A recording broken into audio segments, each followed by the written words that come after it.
আসসালামু আলাইকুম, সবাইকে স্বাগত জানাচ্ছি আজকের এই ভিডিওতে। আজকে প্রতিযোগিতামূলক পরীক্ষাতে আসা একটি প্রশ্নের সমাধান করব। প্রশ্নটি হচ্ছে, কোনো পণ্য 425 টাকায় বিক্রয় করায় যত লাভ হলো 355 টাকায় বিক্রি করায় তত ক্ষতি হলো। এই ক্ষেত্রে ক্রয় মূল্য কত? তো আমাদেরকে লক্ষ্য রাখতে হবে, এখানে বলা হচ্ছে যত টাকা লাভ হয় ঠিক তত টাকা ক্ষতি হয়। সেই জন্য আমাদেরকে প্রথমেই লাভটা বের করতে হবে। এর জন্য আমরা ক্রয় মূল্য আনুমানিক x ধরে নেব। ধরি ক্রয় মূল্য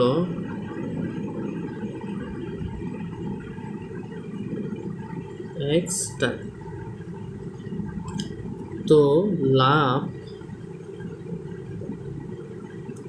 লাভ সমান বিক্রয় মূল্য থেকে আমরা যদি ক্রয় মূল্য বাদ দিই তাহলে আমরা লাভটা পেয়ে যাব।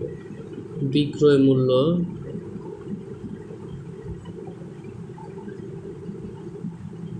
মাইনাস ক্রয় মূল্য।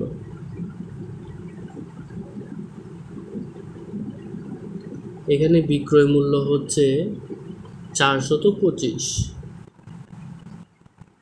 এবং ক্রয় মূল্য আমরা ধরে নিয়েছি x। আবার ক্ষতির দিকে যদি তাকাই, ক্ষতি হচ্ছে ক্রয় মূল্য মাইনাস বিক্রয় মূল্য। যেহেতু ক্ষতি হয়েছে বিক্রয় মূল্য কম থাকবে। ক্রয় মূল্য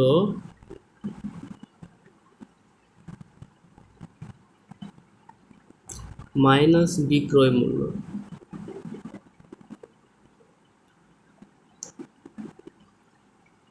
এখানে ক্রয় মূল্য হচ্ছে 355 টাকা। ক্রয় মূল্য এখানে আছে x মাইনাস বিক্রয় মূল্য হচ্ছে 355 টাকা।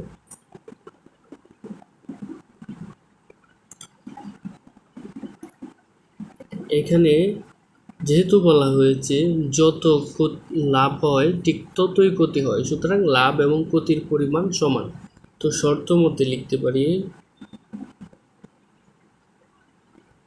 শর্ত মতে লাভ ইজ ইকুয়াল টু ক্ষতি। লাভ হচ্ছে 425 মাইনাস x সমান হচ্ছে ক্ষতি হচ্ছে x মাইনাস 355। আমরা এক্সটা যদি এইদিকে নিয়ে আসি, মাইনাস x আবার 425 যদি এদিকে নিয়ে যায়, মাইনাস 355 মাইনাস 425। সুতরাং মাইনাস 2x সমান হবে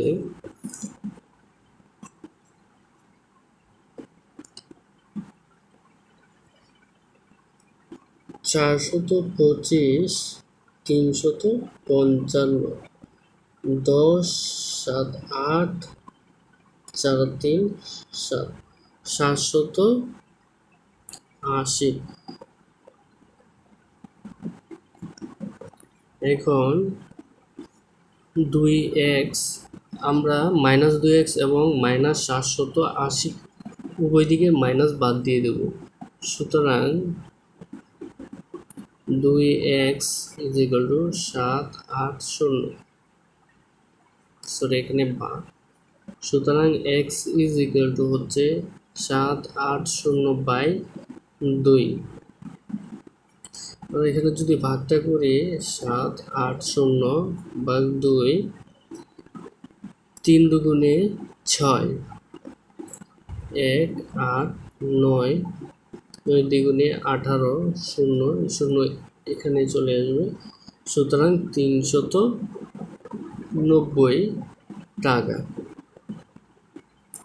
সুতরাং আমাদের ক্রয় মূল্য বের হয়েছে 390 টাকা। এই হচ্ছে আমাদের উত্তর।